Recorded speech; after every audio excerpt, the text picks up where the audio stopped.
I have bear with me, a relatively long question here.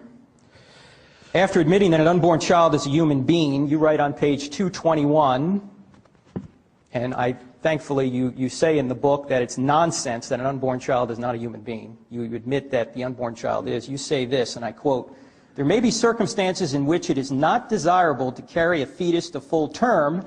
You then go on to advocate termination of pregnancy if birth control fails." Here's my question. Why is it that according to you, when God plays God by taking a life prematurely, in the Old Testament for example, it is a moral outrage, but when you play God by taking a life prematurely through abortion, it is a moral right? Well, it's a false distinction. I mean, that's not what I say. I mean, I say that the great abortifacient is, I would say, nature. I don't say God. Of course, God does not decide that so many pregnancies are not carried to full term. Nature knows, in the case of our species, as with every other mammal and primate, that some fetuses are not going to make it and flushes them out. That's just a brute fact.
My name is Dr. Anthony Levatino.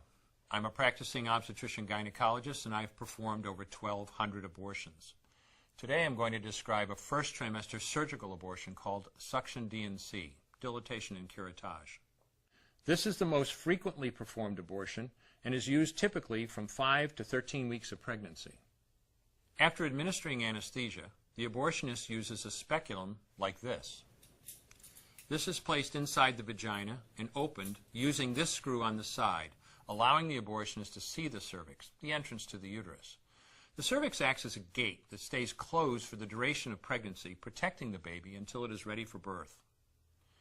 The abortionist uses a series of metal rods called dilators, like these, which increase in thickness, and inserts them into the cervix to dilate it, gaining access to the inside of the uterus where the baby resides. The baby has a heartbeat, fingers, toes, arms, and legs, but its bones are still weak and fragile. The abortionist takes a suction catheter like this one. This is a 14 French suction catheter. It's clear plastic, about 9 inches long, and it has a hole through the center. It is inserted through the cervix into the uterus. The suction machine is then turned on with a force 10 to 20 times more powerful than your household vacuum cleaner. The baby is rapidly torn apart by the force of the suction and squeezed through this tubing down into the suction machine, followed by the placenta.